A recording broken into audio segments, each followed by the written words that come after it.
everybody. Yeah, this happened again. You can see the engine's back out of the car.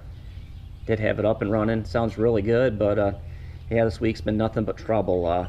First thing happened was the transaxle. As far as I know, there's nothing wrong with it other than my own stupidity. I had a gasket that was questionable. It's the nose cone gasket, and that is special order since I run the Berg 5-speed. And yeah, it's hard to fathom that a $2 gasket costs $15 to ship from California, but that's the way things are this year. And when I had it apart, that was one of those things that was lazy to order.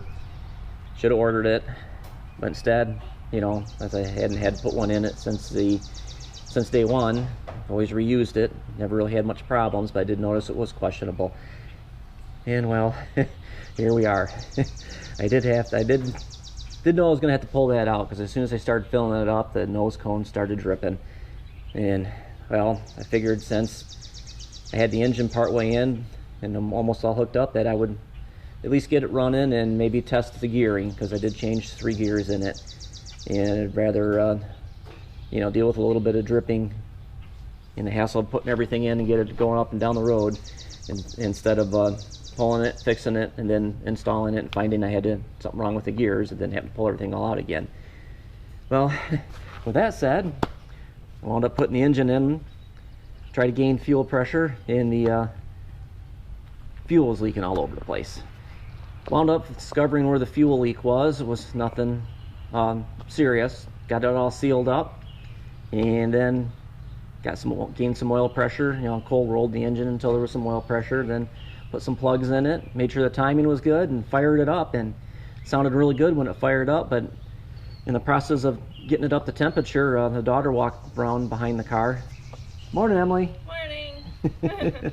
And she said, Dad, there's something leaking underneath the engine. Sure enough, I go peek underneath there, and well, you guys seen the outcome of that.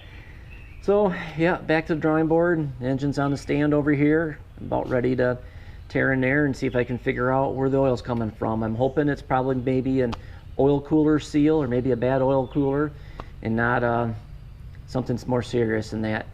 The oil was dripping down the side of the case, piling up on the little shelf there, and then leaking towards the back, and looking like a really big drip as it came off the engine block. And it didn't look like it was push rod tubes.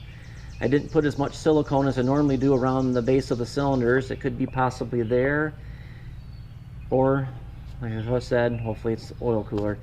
So yeah, I'll keep you guys updated. It's gonna be a while before I get any driving videos, probably another 2 weeks.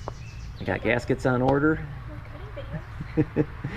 And yeah, I got the gaskets on order, waiting for those, and you know, getting this taken out of here probably tomorrow.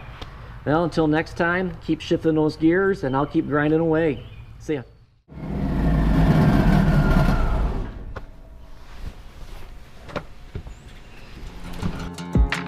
Feeling the burn from my 9 to 5, end of the week, but I'm still alive.